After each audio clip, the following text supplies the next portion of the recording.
C'est notre spécialiste transport, mobilité, mais pas que. Quentin, salut.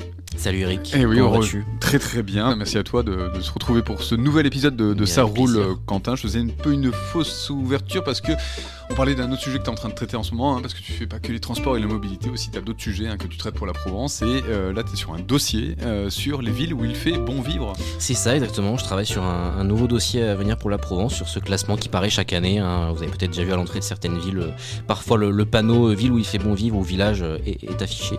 Donc voilà, on va vous révéler ça dans les semaines qui viennent. Et classement, on va en parler dans ce nouvel épisode de Ça roule Quentin, mais pour un truc un peu plus embêtant, on va parler d'embouteillage.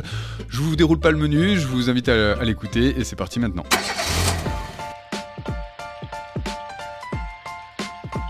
Ça roule Quentin, le podcast mobilité et transport en Provence, présenté par Éric Miguet et Jean-Guillaume Bayard, avec Quentin Choquer. Un podcast original La Provence, sponsorisé par notre partenaire Mobiliance.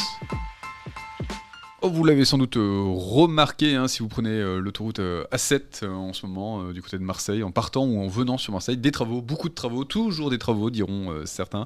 Et bien effectivement on a un calendrier de ces travaux qui vient de tomber, Quentin. Et oui, ils ont commencé dès aujourd'hui, le jour où on enregistre, lundi 26 janvier, des travaux mis en place par la direction des routes pour concevoir une nouvelle voie de bus sur l'autoroute A7 dans le sens Marseille-Aix-en-Provence. Cette voie réservée aux bus, elle va s'étaler sur 1,5 km de long et elle sera entre le pont de l'avenue Ibrahim Ali, le tunnel de Saint-Antoine dans le 15e arrondissement de Marseille. Pour se situer donc au nord de Marseille, au début de cette autoroute A7, une voie de bus supplémentaire, dans quel but, tout bêtement ? L'idée c'est d'améliorer la circulation des lignes de bus, comme je pense au bus 97 qui va du centre-ville de Marseille à l'hôpital Nord, ou même tout simplement celui qui va de la gare Saint-Charles à l'aéroport Marseille-Provence. Et puis voilà, donc améliorer leur temps de trajet et leur régularité, bien sûr. Ça va demander beaucoup d'aménagements, peut-être des ralentissements, on imagine, sur cette portion d'autoroute, non ? Et oui, parce que cette voie de bus, elle va être aménagée sur la bande d'arrêt d'urgence de cette portion de l'A7. Donc à l'heure où on se parle, entre lundi 26 et vendredi 30 janvier, l'A7 va être fermée tous les soirs de 22h à 5h, ce qui arrive assez fréquemment. Oui, on n'est pas surpris. Ça pas de surprise pour les automobilistes marseillais. Ça, c'est juste pour faciliter l'installation de dispositifs de balisage pour marquer les travaux. Et puis ces travaux ils vont quand même durer jusqu'en juin ensuite, et tous les jours ils auront lieu sur la bande d'arrêt d'urgence. Donc la vitesse va être réduite de 90 à 70 km/h sur cette portion là, parce que les voies vont être moins larges, tout simplement, pour que les ouvriers puissent travailler, élargir je cite, la plateforme routière en reprenant la surface des chaussées, reprendre les réseaux d'assainissement et puis poser des panneaux, du marquage au sol pour cette voie de bus qui s'ajoute à 33 km de voies de bus mises en place depuis 2013. On en connaît déjà, il y en a déjà une sur la 7 au départ de Marseille, dès l'entrée quasiment, et puis sur la 51 aussi en direction d'Aix-en-Provence. 33 km, oui, on commence à avoir un petit réseau qui est bien maillé. C'est un encouragement à prendre le bus, peut-être, se reporter de la voiture qu'on utilise peut-être au quotidien pour prendre parfois le bus, non ? C'est ça, ça s'inscrit dans une volonté de réduire la place de la voiture, de réduire les encombrements sur les autoroutes, parce que c'est vrai qu'en heure de pointe, on en parlera tout à l'heure, mais on est bien lotis. Elles sont rapidement bouchées à Marseille. Et puis voilà, c'est la volonté en fait on en parlait dans un précédent épisode, du contrat de plan État-région qui a débloqué près de 2 milliards d'euros pour les transports régionaux, et il y a une petite enveloppe de 40 millions d'euros. Petite, tout est relatif, voilà. Mais affecté pour déployer de nouvelles voies réservées au transport en commun, et celle-ci en fait partie. Donc on pourra utiliser cette voie de bus à partir de juin prochain, bien noté. Si on prend notre voiture, c'est qu'on a passé notre permis, mais des fois on bénéficie du permis grâce à des aides comme le CPF, mais ce CPF est menacé pour certaines catégories d'automobilistes. Est-ce que tu peux nous expliquer de quoi il retourne ?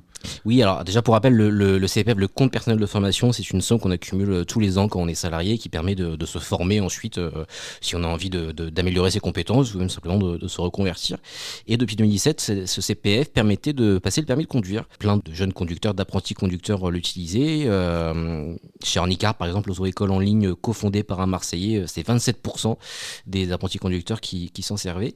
Et on a appris cette semaine qu'en 2026, ça ne pourrait plus être le cas, puisque le volet dépenses du budget 2022 2026 qui a été annoncé en fin de semaine dernière restreint ce CPF pour le permis aux seuls demandeurs d'emploi.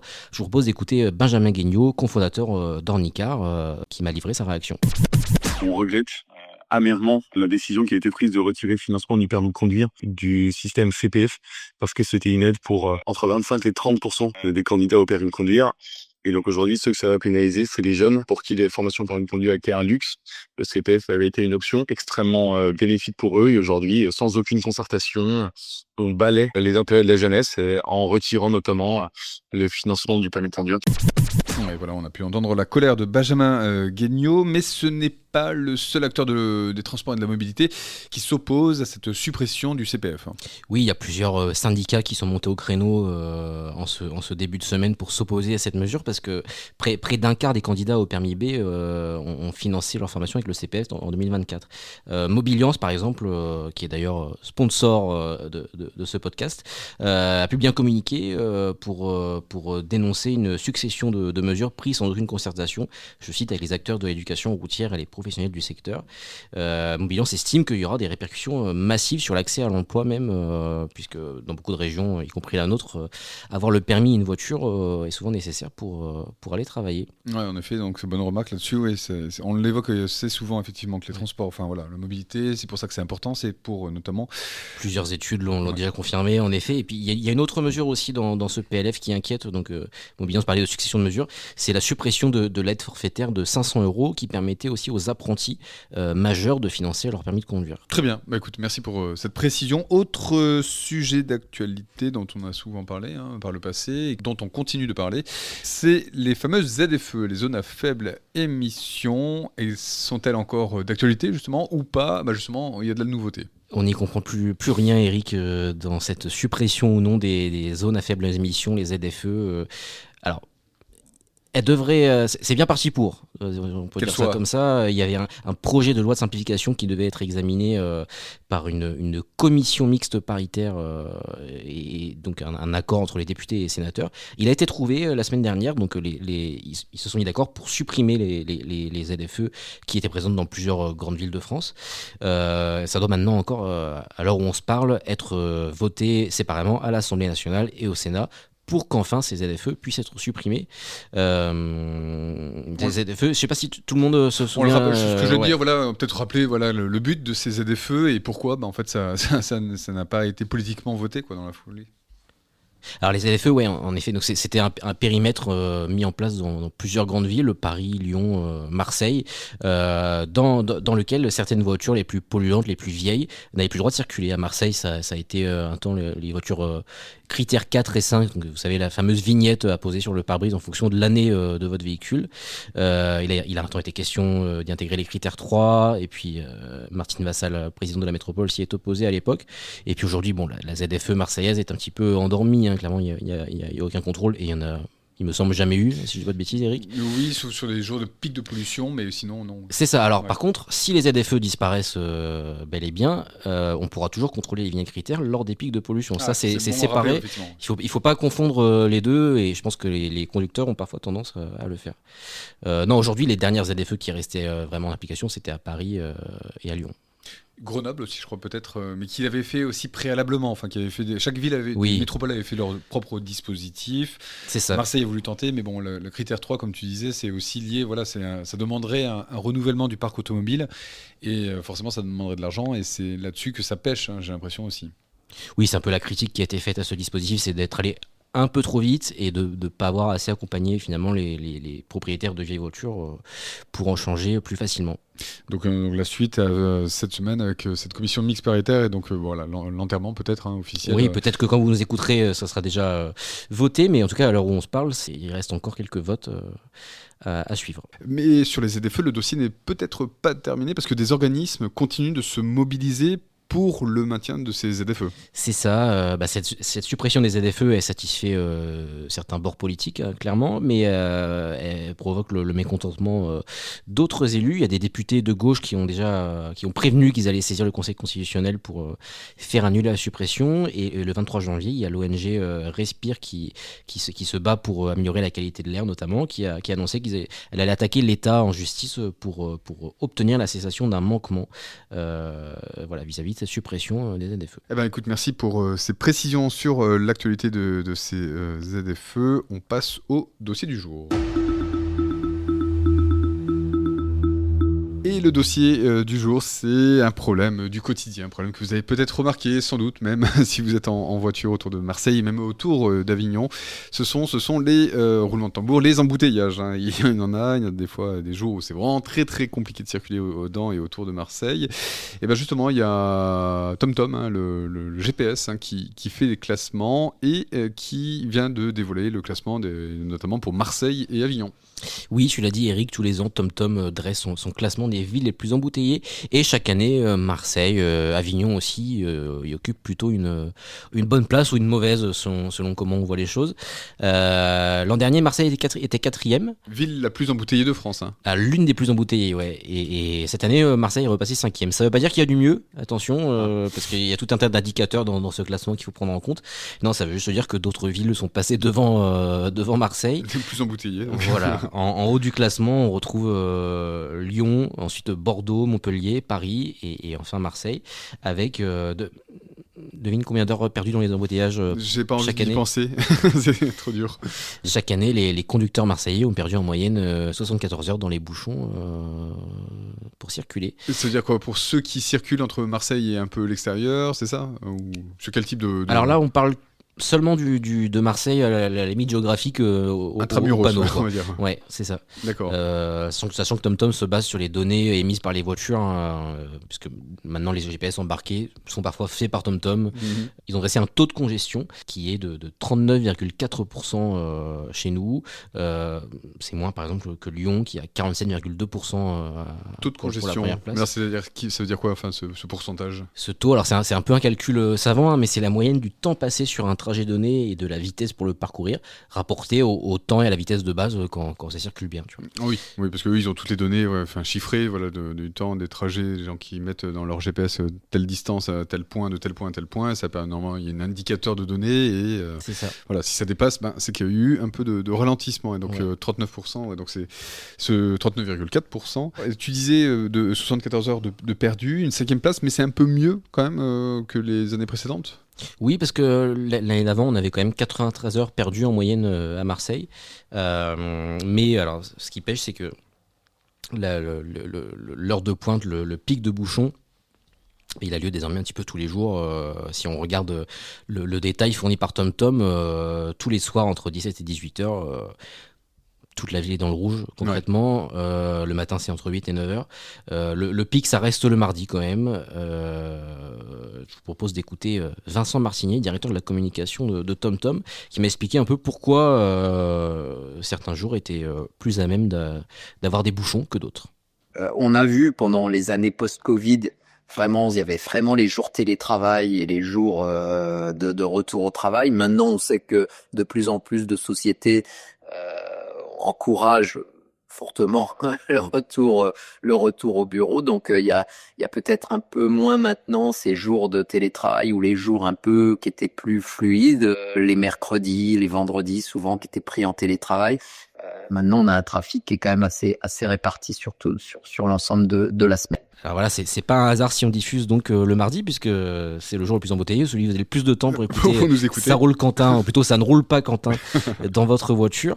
Eric aussi, je voulais te demander, est-ce que tu sais à Marseille quels sont les endroits où ça coince le plus, où il y a le plus de bouchons? Parce que TomTom me l'a dit aussi. De visu, je dirais Sakakini peut-être. Eh bien non. Eh ben non, zut. Alors oui, je pense que ça figure parmi les axes les plus bouchés, mais clairement sur la carte qui est dispo en ligne, c'est l'autoroute A50 qui est l'axe le plus chaud au nord de Pointe. On connaît bien le tracé à la sortie de Marseille. En direction d'Aubagne, hein, c'est ça? C'est ça. Et je suis allé interroger d'ailleurs des conducteurs, conductrices dans la rue. Beaucoup m'ont dit entre Aubagne et Marseille en heure de pointe, je mets 1 heure pour circuler contre 25 minutes quand ça roule bien. Est-ce qu'on a une explication d'ailleurs? Parce que c'est vrai que cet axe, on le considère souvent bien congestionné. Enfin, on sait de visu pourquoi il est souvent embouteillé. Dès qu'il y a un accident, c'est fini en fait. Il n'y a pas de solution pour s'engager sur un trajet alternatif finalement. Donc, ceci explique cela. il suffit d'un petit couac dans l'engrenage et c'est fini, quoi. Et dans ce palmarès, il y a Marseille, forcément on vient d'en parler, mais ce n'est pas la seule, parce que Avignon aussi est bien concerné quand même par les embouteillages.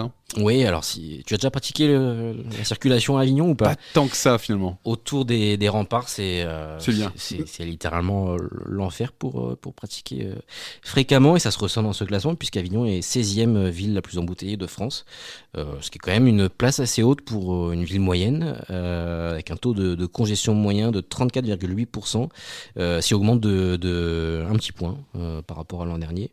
En moyenne, les Avignonnais ont perdu 61 heures dans les bouchons en 2025. D'accord, donc effectivement, Marseille n'est pas la seule concernée.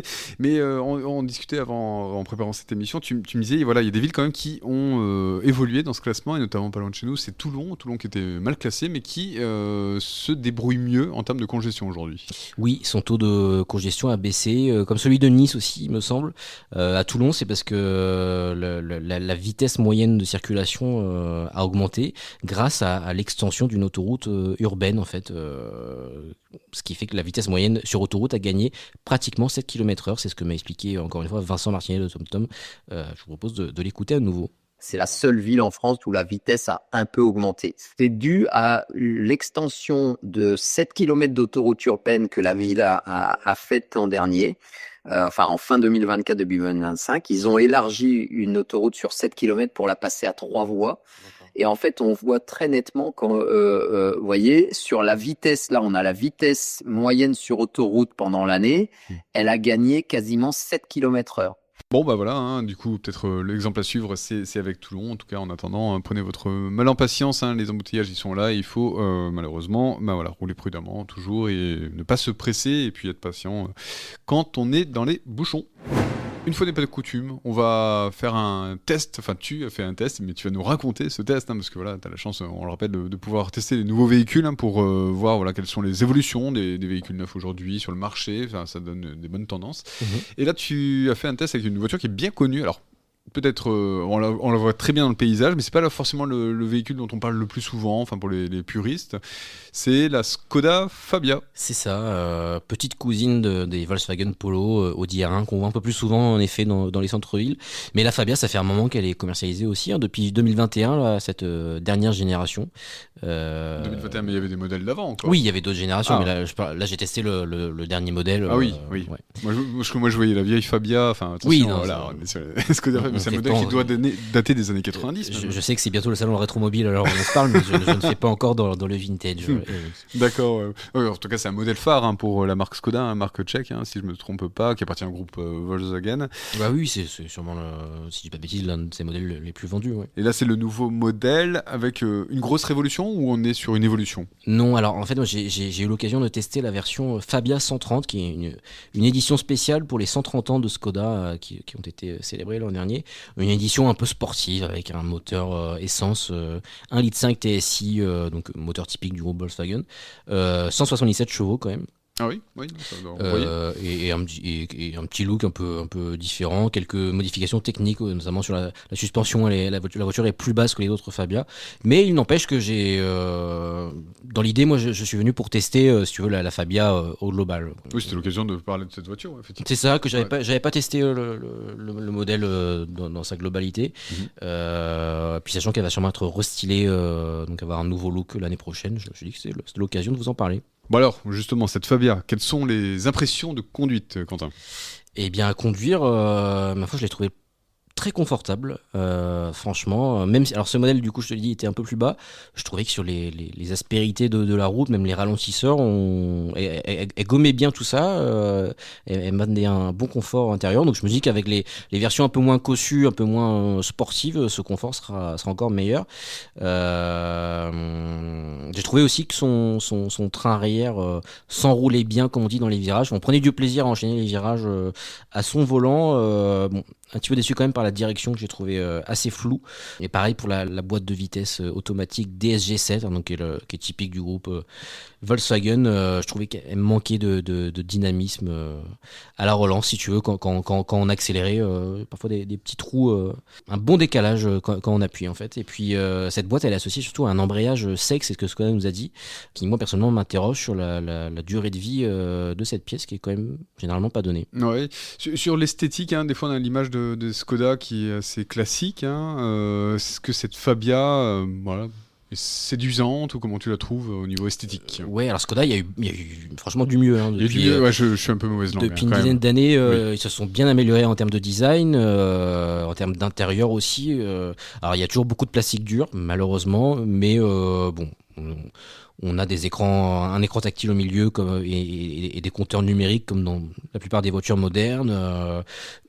Un design extérieur qui est quand même qui vieillit plutôt bien, disons, avec cette calandre béante à l'avant, des phares au regard perçant, tu vois. Donc niveau style, il y a quand même de sacrés progrès, je trouve. Niveau confort, tu nous as dit un confort de route, confort enfin juste d'assise, parce que c'est une petite voiture, mais est-ce que on ne sent pas trop étriqué à l'intérieur? Pas du tout. Justement, c'est, je pense, l'une des meilleures citadines pour ça. On a des places arrière qui sont assez généreuses pour les passagers. Je pense que 3 passagers à l'arrière, ça se fait même pour faire de la route. Puisque, alors, par rapport à la Fabia de 3e génération, c'était élargi de 5 cm et allongé de 11 cm. Donc, ce qui est plutôt un bon point. Pareil pour le coffre qui avait gagné 50 litres avec 380 litres de volume de chargement. Ce qui est franchement un bon chiffre pour une petite citadine. Et tu nous disais, on est sur le segment des Renault Clio, Peugeot 208, Audi A1, Golf, Volkswagen, la Golf. Non, alors, pas la Golf, c'est un petit peu au-dessus. Tu dirais la Polo? Ouais. La Polo, ouais. Polo. Ouais. Et parmi dans ce segment, et par rapport à ses concurrentes, comment tu la situes, cette Fabia? Par rapport aux françaises, elle est quasiment 1300 € plus cher que la dernière Clio, qui commence à 19 900 €, et elle est 2600 € de moins cher qu'une Peugeot 208 par exemple. Donc elle se situe un peu entre les deux. Et je vous le donne en mille, son tarif en entrée de gamme à cette Skoda Fabia, c'est aujourd'hui 21 170 €. Et le modèle que j'ai essayé, qui est le haut du panier généralement, 34 350 €. Ouais. Je ne comprends pas. Je ne comprends pas, soyons honnêtes. Je n'ai pas compris. Puisque cette voiture n'a aucun système d'hybridation, ce qui est une exception aujourd'hui. Je veux dire, la plupart des voitures ont au moins un système micro-hybride pour réduire la consommation de carburant. Ouais. Ici, on n'a rien. Bon, on a quelques aides à la conduite, de la technologie à bord, mais voilà, il n'y a rien qui justifie pour moi un tarif aussi élevé sur cette voiture. Mais donc là, tu comparais au niveau prix, mais si tu compares globalement sur les autres modèles, un Clio 208, tu la situes à quel niveau à peu près? C'est un bon coup? C'est une bonne alternative au classique Clio et 208? Pas sur la version que tu as essayée, parce que le prix il est trop élevé. Non, et puis même en entrée de gamme, alors je suis pas sûr que la finition soit aussi bonne.